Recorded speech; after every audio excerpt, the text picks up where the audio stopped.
We've got about 8.5 minutes through this, and you haven't mentioned silos once yet, although you were referring to them. Absolutely you haven't used that word.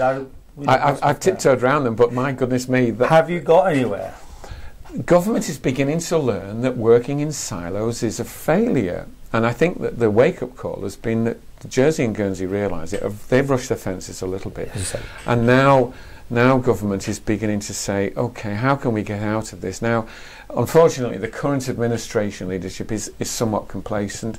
I think there are elements in there now that understand that change is necessary. I've said that I don't expect really significant change to take place until the next administration. But I think there's a growing understanding, we're not in the right place. You're definitely standing down?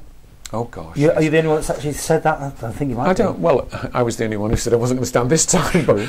But no, it's time. I came into politics at the end of a very happy, fruitful business career, and I just wanted to contribute. And I sort of got snarled up on this whole thing that, hey, government reform isn't happening in the way that it should, and the original scope and structure of government report hasn't been responded to sufficiently. We still need to strip down and strip out of government a number of roles. I mean, there are efforts now. I mean, we're talking about corporatisation of the airport, for example. That's a step. But there's loads of other things that need to be done. Government needs to be focused down onto the citizen and be less self-consuming. It's all in my manifesto. Well, that's SAVE and all that, for instance. I mean, that was the big about we're going to try and find ways. And do you feel it's all just gone off the radar, basically? I think now there's more money getting into the coffers that maybe the pressure's off it? I think the intention behind the SAVE campaign was absolutely correct, but the problem it encountered pretty well straight away was the fact that there's too much sovereignty still sits with the departments. One of our problems is manifesting. This issue about how government reform is necessary is manifesting itself in a growing sense out there that people want party politics. Well, I would, with respect and with great humility, say to people, party politics in the Isle of Man with only 24 members will not work. Well, it seems to be coming in the sense of suddenly we got the Greens, we got Labour, we got Lib Van, we got potentially HM Sol's party. I mean, well, yes, okay. So, that's what do you mean? So, it's all right. No, it won't. No, it won't work. What needs to happen is you need to have a system of government where scrutiny in the scrutiny bodies, and again that's in my manifesto, needs to be really brought up the scale. And for my part, and I'm involved with them all more or less, has been to try to make scrutiny committee work more responsible rather than yaboo politics in Tynwald. And even the Chief Minister in his interview acknowledged that there has been movement there. But and I also in my manifesto said we needed a government programme, which they brought in, but the government programme was a huge conglomeration of management issues when it should have been a simple story of, hey, you've elected us, these are the top 5, 6 or 7 things that this administration will do. And that will come out of a unified approach of government rather than the current siloed system. And it would also make it much more possible for Treasury to function better in terms of how to focus funds where they really need to go. How are you going to spend your next 2 years that's left? I mean, you're just going to continue with the scrutiny? Continue with the scrutiny work. I mean, I'm very pleased with I asked Tynwald to introduce the Constitutional, Legal and Justice Committee. Tynwald's accepted the fact that we need a Justice Minister, not another department, a Justice Minister. I personally, you might recall, lobbied very, very hard indeed to ensure that something that's been the mind of Tynwald for the last 100 years, which is that the Judge of Appeal needed to come from outside. We were in danger at one point of not doing that. We were in danger of being too incestuous in the appointment of our Judge of Appeal, but ultimately wise counsel prevailed and we ended up with an external Judge of Appeal. That was very important to me. Who do you think is in the wings ready to take on a ministerial position? I'm asking you that one because you're sitting outside of everything. I mean, do you think there should be some changes there? Oh gosh, yes. I think there's a duty of care on the part of any Chief Minister, somewhat through administration, to start thinking about the next administration. Who do you have from there? Well, I think there are a number of members. It's a bit unfair to ask me to. Well, I can answer that because you are sort of the opposition only. You're completely independent. Well, who do I think is ready? I mean, I think Claire Bettison would contribute. Right. She's got a sound mind.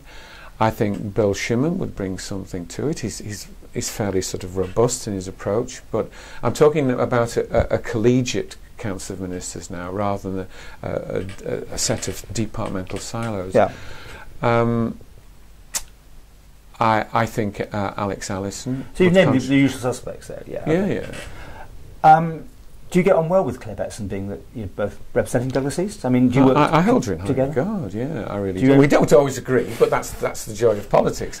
But I respect the contribution she's made, and it's good to see her now developing greater confidence after a few years. She's chair of the current committee looking at the promenade, and I wish her well for the future. I really do. Time for some numbers. You've been very low in the past. The first 2 years I felt really sort of dragged down in the mire because the new administration was complacent and the new members didn't get it. Well, elements of the current administration are getting it, seriously getting it. A number of new members are now becoming more experienced and grasping just what the issues are, instead of getting these sweeties and these departmental roles. I mean, I also hope that the changes that are taking place with regard to LegCo go the right way, in the sense that people understand the importance of LegCo and its importance in terms of scrutiny. How have you done out of 10? So I think my agenda's moved on a little bit this year, so I'm going to promote myself slightly. What did I say last year? Oh, I think we got to 7 in the end, I think. Oh, we didn't. Well, you were 3 the year before or something. I mean, no, I think I got to 5. Well, no, it's irrelevant. What do you think this year? Out of 10? I think 7. Okay. Yeah, because I think the agenda that I've worked hard for over the last number of years is starting to get a degree of traction, and I 7's very safe, you know. I mean, everyone gives.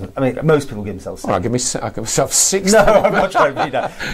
And what about the government, the Quayle administration, out of 10? Because you've been very harsh on him. No, I'm not going to give the administration as a whole, because it has been complacent. What did I give it last time? I'm not saying. I'm not telling you, because I want to see.